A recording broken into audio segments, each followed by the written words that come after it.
Bonjour, bonsoir, comment ça va? Comment tu te sens aujourd'hui? On est de retour sur le podcast, le cheminement. Et ouais, j'ai pas de jingle, désolée. Pourquoi je m'excuse? Non, je m'excuse pas parce que j'ai pas envie pour le moment d'en avoir. Et comme je vous ai dit, le but de mon podcast, c'est te donner de l'espoir que tu peux vivre quasiment normalement avec ta maladie chronique. Et oui. Et aujourd'hui, dans cet épisode, on va traiter cette problématique, comment vivre avec la maladie au quotidien. Alors, au départ, quand on t'annonce le diagnostic, déjà, tu vas vivre avant le diagnostic cette errance médicale, mais on en a parlé dans l'autre épisode, donc je ne vais pas revenir sur ça. Donc tu vas arriver enfin à trouver le diagnostic pour ta maladie et commencer un traitement. Et en fait, tu vas passer dans ta tête par des états différents. Tu vas faire le deuil de ta vie d'avant, Tu vas comprendre que tu ne peux plus faire certaines choses et que ta vie a changé en fait. Et pour certaines personnes, qui va devenir handicapante dans le sens où tu ne peux plus faire par exemple les mêmes activités, où tu vas sentir plus fatigué très rapidement par rapport à d'autres. Enfin bref, les symptômes sont tellement différents. Et en fait, ce que je me suis rendu compte, c'est que tu passes par cette période d'acceptation de la maladie, de deuil de ta vie d'avant. Et après, j'ai envie de te dire, c'est très important de passer de cette phase d'acceptation. Pour moi, c'est le premier pas vers l'adaptation à la maladie. Donc, dans un deuxième temps, je dirais, tu passes par l'adaptation de ta maladie au quotidien. Donc, tu vas apprendre à mettre en place, par exemple, un nouveau régime alimentaire. Donc, tu vas changer ton alimentation pour adopter, par exemple, l'alimentation anti-inflammatoire ou du moins supprimer l'alimentation moderne. Tu vas aussi adapter, par exemple, les activités physiques que tu faisais. Donc faire des activités plus douces, notamment quand tu es en crise. Je le répète, mes clients vont me reconnaître dans ça. Oui, quand tu es en crise, tu vas pas faire de la muscule, tu vas pas faire ou tu vas pas courir, par exemple, un marathon. Parce que tu ne peux pas. Tu dois donner à ton corps la possibilité de se régénérer, de se reposer et de lui donner tous les outils. Et le repos fait partie de ça. Tu dois aussi travailler sur ton mindset. En dehors de la gestion de la douleur, parce qu'en général, on te donne un traitement,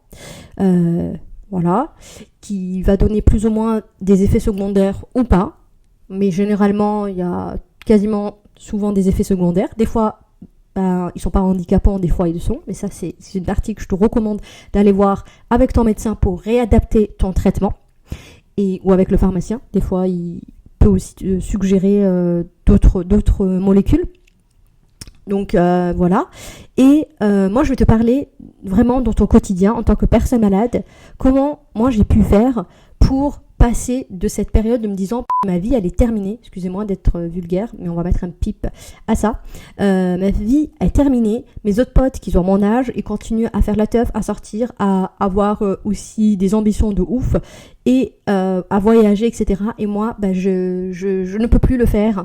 Par exemple, en 2019, un de mes médecins qui me suivait à l'époque, je voulais faire le tour du monde, ça c'est plus personnel, mais je vous le partage. Et à ce moment-là, j'avais trouvé une mission humanitaire en Inde.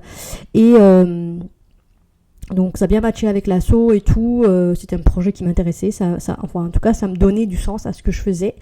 Et malheureusement, ce médecin-là m'a fortement recommandé de ne pas y aller par rapport au début on va dire, comme j'étais encore en mode diagnostic, je ne savais pas trop ce que j'avais, à part les symptômes que j'avais, que je devais gérer quotidiennement, entre la douleur, le camping aux toilettes et puis tout ça, le fait de ne pas dormir, tellement t'as mal au ventre, tu dors pas la nuit, la fatigue chronique, etc., etc. Il y a plein de paramètres. Et franchement, j'avais la haine. Parce que je trouvais ça injuste de vivre ça à mon âge. Donc ça remonte à quand même à pas mal d'années. Et vraiment, je trouvais ça injuste. Déjà parce que tu souffres au quotidien. Ce que tu manges, ça te rend malade. Bon, en tout cas, c'était mon cas. Il y a des personnes qui n'ont pas ce problème-là.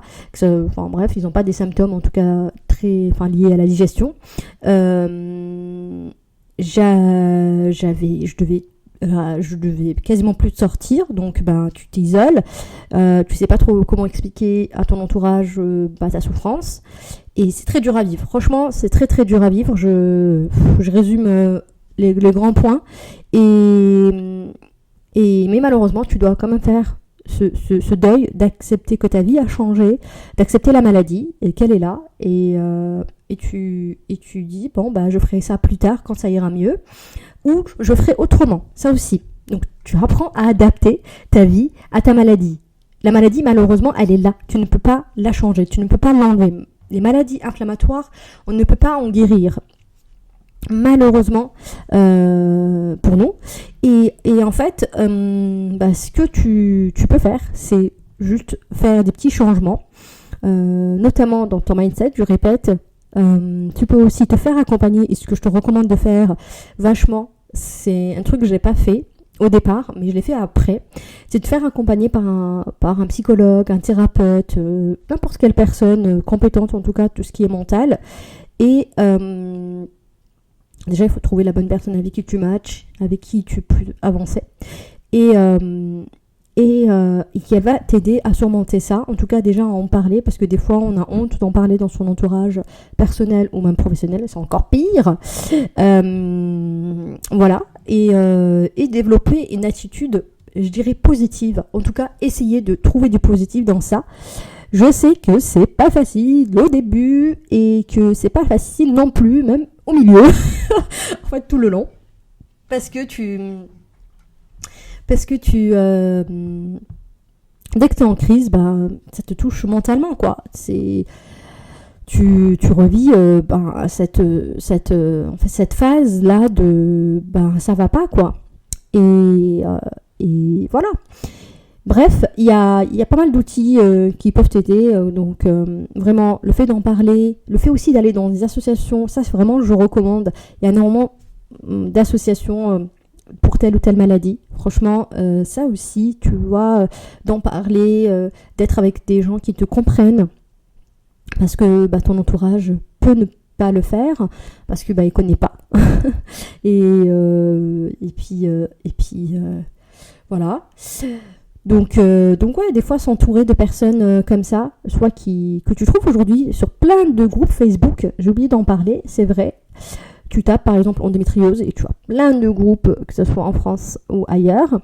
Tu as comme je t'ai dit, les associations. Franchement, j'ai été la dernière fois, il y a quelques temps, quand j'étais à l'hôpital, il y avait une affiche avec les différentes associations sur les maladies, là c'était digestif, parce que c'était dans le département gastro, mais tu as la même chose dans les autres spécialités. Et ça, c'est hyper intéressant. Après, il faut vouloir y aller, etc., etc. Mais tu peux déjà commencer par un truc en anonyme. Aujourd'hui, on peut poser des questions en anonyme sur les groupes Facebook. Donc, c'est top. Alors, ces groupes-là ne sont pas là pour te donner des indications médicales. Donc, ça sert à rien de mettre ton ordonnance ou les résultats de ton IRM ou de ta prise de sang. Franchement, ils n'ont même pas le droit de te donner un diagnostic. C'est interdit. Donc ça, non, c'est pas pour ça, mais juste pour parler des émotions, comment tu te sens, qu'est-ce que vous avez pu mettre en place. Tu peux demander des conseils comme ça. Voilà, ça c'est quelque chose, ce point-là, nous on le travaille pas mal dans la méthode LTI, donc libère-toi de l'inflammation que j'ai créée. Et ce côté psychologique, psychique, et je dirais mindset, comment avoir ce mental en acier, je dirais, face à la maladie. Ouais, franchement, je peux en parler pendant des heures et des heures, parce que on l'a tous vécu, et des fois on retombe dedans quand on est en crise. Enfin, voilà, moi c'est ce que j'ai vécu. Je vais te parler d'un autre point, ce sont les gestions des émotions. Donc là on a parlé des... Ah pardon, oulala, n'importe quoi. Je répète, là on a parlé des gestions des émotions, là on parle de la gestion des symptômes. Donc comment je fais pour gérer mes symptômes au quotidien. Donc il y a différentes méthodes. Donc il y a ton traitement médicamenteux que tu ne dois pas arrêter, je le répète, sans avoir en parlé à ton médecin. Tu peux aussi faire appel à des thérapeutes comme moi, naturaux, diététiciennes, etc., qui sont spécialisés sur telle ou telle maladie. Donc là, on va travailler ensemble, par exemple, tout ce qui est alimentation, nutrition, macronutrition, donc les compléments alimentaires, est-ce qu'on en rajoute, est-ce qu'on en rajoute pas.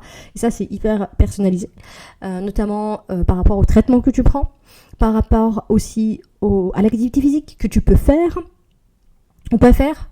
Ça aussi, tu pose la question à ton médecin et par exemple, comme je te dis tout à l'heure, hein, quand tu es en crise, ne va pas faire des activités sportives de fou, hein. Tu fais des activités sportives douces. Ça, c'est très important. Il y a aussi des méthodes naturelles. On va venir travailler aussi sur le stress, qui est le deuxième facteur pour moi des maladies inflammatoires. Donc avec des méthodes naturelles, la sophrologie, la relaxation, la réflexologie, etc. Il y a plein d'outils qui viennent un peu t'aider à diminuer ta douleur, à mieux la gérer. Parce que là, aujourd'hui, t'es passé de cette phase d'acceptation, d'adaptation, et maintenant, tu vas apprendre à gérer tes symptômes. Après, ce que je te recommande, c'est de faire des recherches et trouver la bonne personne qui te correspond. Je sais que certaines personnes choisissent tel ou tel thérapeute et c'est ça qui compte parce que y a un grand feeling et tout et c'est ce qui est important pour moi parce que les résultats viennent à partir de là. Je vais revenir sur tout ce qui est soutien. Donc, je t'en avais parlé tout à l'heure du fait d'aller dans des associations ou dans des groupes Facebook avec telle ou telle maladie. Ça, c'est le point que je vais encore te répéter là. Mais ce n'est pas suffisant. Je pense que le premier soutien que tu as, c'est vraiment dans ta famille et dans tes amis. Donc tu peux vraiment leur parler de tes symptômes, de ta maladie, de ton diagnostic. Et franchement, aujourd'hui, de plus en plus, après peut-être moi j'ai un entourage qui est super, mais voilà, t'as des gens qui sont là pour t'aider.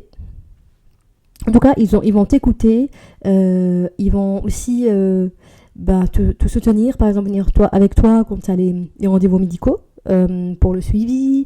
Ils vont aussi te soutenir aussi, je dirais, tout ce qui est changement alimentaire. Voilà, le fait de te cuisiner des plats que tu peux manger, par exemple quand tu es invité à un dîner chez des amis ou chez ta famille. Pour moi, c'est un soutien énorme. Après, au niveau professionnel, franchement, c'est délicat d'en parler de ces maladies au milieu professionnel. Je pense que je ferai un épisode spécifique pour cette thématique-là. Alors, tu peux le faire, mais c'est à toi de voir quel type de collègues tu as. Et c'est pareil, même avec tes amis, hein. C'est la même chose, c'est toi qui vois. Mais ça, c'est aussi un sujet que je traite avec mes clients dans la méthode LTI, parce que moi, ça m'a beaucoup aidé, et ça a aidé aussi mes clients. Le fait d'avoir choisi, par exemple, de changer son alimentation, et de te dire, en fait, voilà, aujourd'hui, que le sans gluten, c'est une mode, blablabla, etc., non, pas du tout. Voilà, des remarques comme ça, t'en as pas besoin. Et t'as plus besoin de l'inverse, qu'on soit là pour toi, notamment quand t'es en crise. Ça aussi, quand t'es en crise et tu vas seul, ou même avec ton conjoint ou ta conjointe, ou avec tes parents, si t'es encore chez tes parents, ça c'est important, qu'ils soient là pour toi, de voir que tu as par exemple ton protocole médical ou naturel que tu vas mettre en place, qui par exemple il t'aide à le préparer, qu'il te prépare des repas hyper simples, donc voilà, par exemple des soupes ou quelque chose, de la monodiète, des infusions, enfin bref, des trucs que tu peux manger qui vont t'aider à calmer par exemple le feu en toi. Voilà, ça c'est hyper important. Et je reviens donc au niveau professionnel. Pour moi, c'est à toi de voir. Franchement, c'est à toi de voir. Moi, j'ai eu de la chance parce que comme j'avais mon compte Instagram, mon blog, Les Joies du Sans Gluten, pour ceux qui me connaissent depuis quelques temps. Et ben en fait, quand on parlait avec mes collègues, je leur ai dit que j'avais un blog autour du sans gluten. De toute façon, ils voyaient que je mangeais pas de gluten, donc ils posaient la question, blablabla, qu'est-ce qui t'arrive? Donc moi, j'avais pas de tabou à en parler, mais parce que j'avais fait tout un travail sur moi et sur le fait de parler de ma maladie. Après, je leur donnais pas des détails. Bon, maintenant, ils me suivent sur Insta, donc ils connaissent ce que j'ai. Mais voilà, je donnais pas tous les détails. Voilà, quand je devais m'absenter parce que j'étais malade, je posais pas la question. Enfin bref, c'est juste des fois, c'est cool d'avoir un petit message de tes collègues pour savoir comment ça va. Parce que des fois, tu peux être à l'hosto. donc voilà. Et j'aimerais te dire, n'oublie pas que tu dois avoir un équilibre entre ta vie personnelle et professionnelle, dans le sens, faut que tu te reposes, faut que tu apprennes à te reposer, à te ressourcer, à t'entourer de personnes positives. Et même au niveau professionnel, franchement, on a le choix aujourd'hui de changer de boîte. Bon, après, je fais pas partie d'une certaine génération et j'ai pas un certain mindset, mais oui, pour moi, si t'es pas bien dans une entreprise, dans une équipe, change. N'attends pas que ce poids aussi professionnel agit sur ta maladie en pire, parce que le stress, les gars, vous vous rendez pas compte, c'est le deuxième facteur, hein, après l'alimentation moderne. Donc, franchement, le stress aujourd'hui, il est chronique. Bon, après voilà, j'ai un autre mindset sur ça, comme je vous ai dit. Non, ta santé est ta priorité, n'oublie pas. T'as failli la perdre une fois, donc voilà, maintenant tu as compris que c'est ton trésor et que tu dois prendre soin. Pareil, si tu as une charge mentale énorme à la maison, que t'es maman, malheureusement c'est plus les femmes qui ont cette charge mentale que les hommes, donc pareil, quand t'es en crise, voilà, il faut que l'autre personne, enfin ton conjoint ou ta conjointe gère les enfants, gère la maison.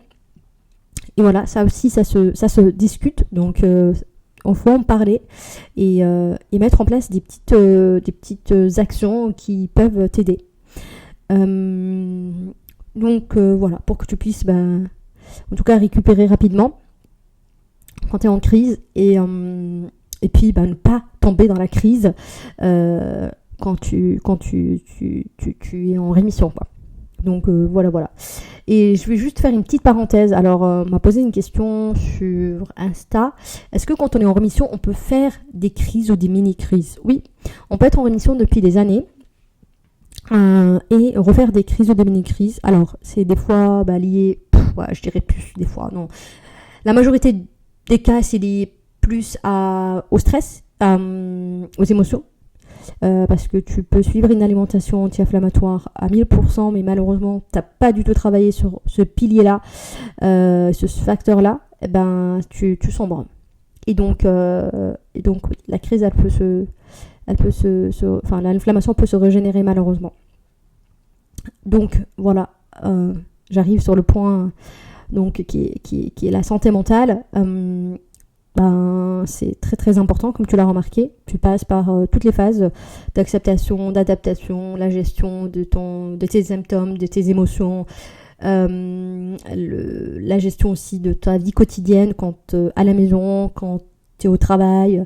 Et tout ça, ça agit aussi sur ta santé mentale. Et comme je te l'ai dit et je le redis, et donc toutes les personnes qui me suivent sur les réseaux et qui sont mes clients savent que je parle tout le temps de santé mentale et que c'est un pilier qu'il ne faut pas négliger dans ta santé globale et que tu dois te faire accompagner par des spécialistes.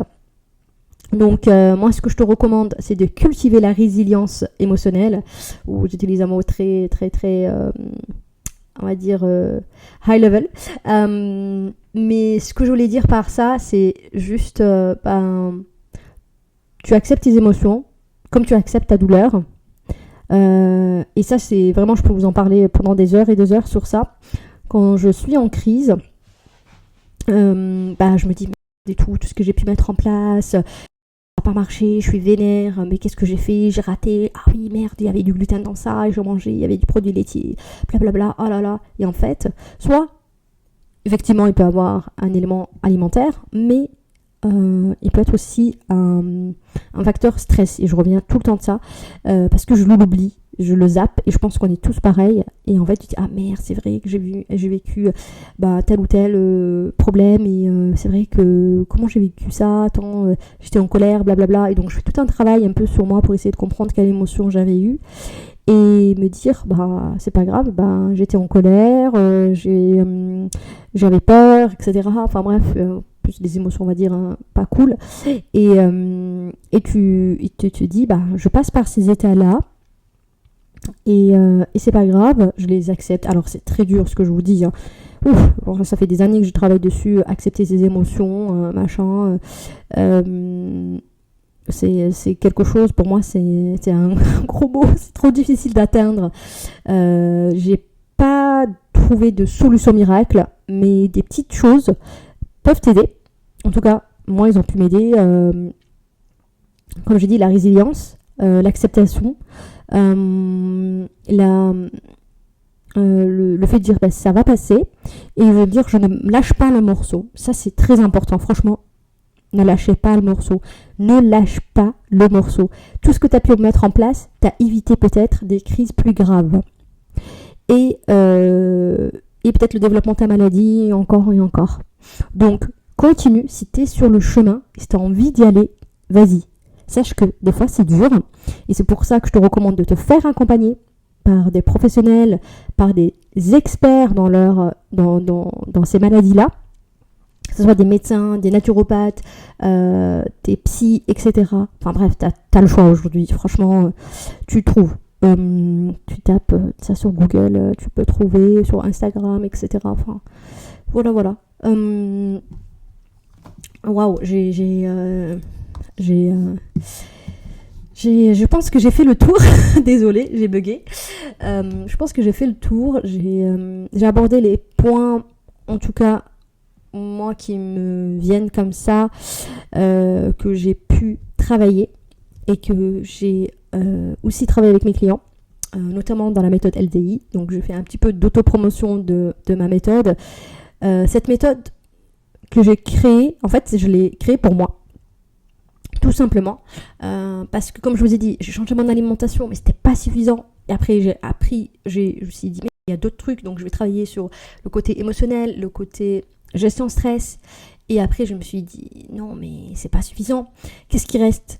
Et après, voilà. Qu'est-ce qui reste ? Et en fait, c'était pas suffisant, le côté émotionnel, le côté stress. Parce que le stress, c'est pas facile à gérer, dans le sens, il peut arriver n'importe quel moment, parce qu'aujourd'hui on a un stress quotidien qu'on ne se rend même pas compte qu'on est stressé, que ça soit dans sa vie personnelle ou professionnelle, et ça c'est hyper important. Quels sont les facteurs qui me permettent que je suis en stress ? Des fois tu le sens pas physiquement, tu te sens pas stressé, tu te sens pas tendu, tu sens pas le stress phisique, mais là dans ta tête, ça tourne et ça s'arrête pas surtout. Et ça, c'est un gros problème. Donc, ce que je te recommande de faire, c'est de te faire aider. Et c'est pour ça que... Pardon, je reviens sur... je me suis perdue, désolée, dans mes explications. La méthode LTI, elle regroupe tout ça. Elle regroupe évidemment l'alimentation. Pour moi, c'est la base. Elle regroupe aussi tout ce qui est stress et émotion. Notamment, comment reconnaître le stress, comment mettre en place certaines choses. Très facile. Le truc que je vous recommande, la respiration. Essayez-le. Moi, j'utilise la respiration ventrale. Ça me fait un bien de malade. Je ne peux pas vous dire comme c'est génial. Ça m'aide beaucoup. Et ça me prend 3 secondes. Des fois, je peux faire jusqu'à 1 minute de respiration. Donc, je respire beaucoup plus que 10 respirations normalement, c'est le minimum que tu puisses faire. Et voilà. Et tu acceptes ce que tu es en train de vivre. Et voilà, comme on avait dit, l'acceptation, c'est une étape qu'on vit dans la maladie et qu'on vit aussi avec la vie quotidienne en fait. Donc voilà, et n'oublie pas, chaque problème a une solution. En tout cas, ça fait partie de mes doctrines de la vie aujourd'hui. Je me dis chaque problème a une solution. Et voilà.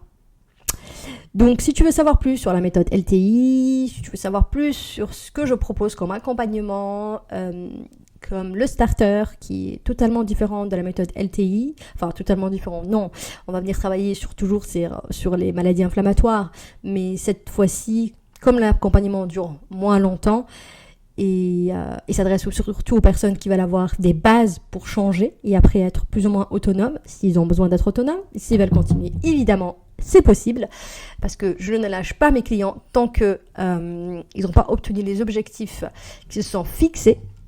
Bon, il faut que ce soit logique avec ce qu'on peut faire. Je rappelle qu'on ne guérit pas de maladies inflammatoires. Désolée, ça c'est la note un peu négative du podcast. Mais ce que j'ai envie de te donner comme message de conclusion, c'est qu'il y a de l'espoir et que cet espoir-là, c'est toi qui vas le créer avec les outils qui existent aujourd'hui, avec les accompagnements. Ah oui, j'ai aussi la question, oui, moi j'ai pas les moyens de me faire accompagner, machin, non. Alors, comme je t'ai dit, il y a des trucs que tu peux trouver gratuitement sur internet, comme je te dis, les associations des personnes malades, les groupes Facebook, des livres, etc., des groupes de parole, enfin bref, il y a tellement de choses comme ça que tu peux trouver. Et donc oui, tu peux toujours travailler sur toi avec quasi 0 €. Mais le truc que j'ai envie de te dire, ça c'est, j'ai envie de te rappeler quelque chose, ta santé a plus de valeur que tout ce que tu peux acheter ou tout ce que tu peux avoir. Entre acheter un iPhone et aller me faire accompagner pour travailler par exemple sur tel trauma, le choix est très rapide. Bien sûr que je vais prendre cet accompagnement-là. Et voilà, parce que j'ai compris que en me soignant, je pourrais gagner beaucoup plus d'argent et avoir beaucoup plus d'opportunités. Et c'est le jour où tu as compris ça, et voilà, tu as gagné et tu n'as pas laissé la maladie gagner.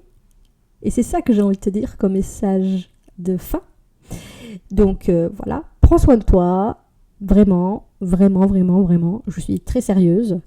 Prends soin de toi. Et si tu as des questions sur les maladies inflammatoires, sur l'alimentation anti-inflammatoire et tout ça, tu sais que tu peux me trouver sur Instagram, sur le compte BY, le tiré du bas, Widy, WIDY. De toute façon, les indications sont en description. Et de toute façon, maintenant sur Spotify et YouTube, tu peux mettre directement tes questions en commentaire. Enfin, voilà, en commentaire. Et n'oublie surtout pas de partager ce podcast aux personnes qui souffrent de maladies inflammatoires, des maladies chroniques et qu'ils ont envie de changer leur vie et que tu as envie de leur donner de l'espoir parce que peut-être toi tu n'en souffres pas mais dans ton entourage t'en as des personnes comme ça. Et voilà, j'ai envie de te dire, ça c'est le message de fin. Prends soin de toi, partage, like, comme d'hab. Et puis si tu as des questions, sont toujours les bienvenus. Bon, on se retrouve dans un autre épisode. Et si tu veux aussi partager... j'ai reçu une notification. J'ai oublié d'enlever mes notifications. Donc, si tu veux aussi passer à l'action, changer ta vie, n'hésite pas à m'écrire sur Instagram. Et on s'appelle pour faire un petit point et voir quel accompagnement te convient. Et sur ce, prends soin de toi. Mais vraiment, vraiment, vraiment, vraiment. J'arrête sur ça et à bientôt. Bye!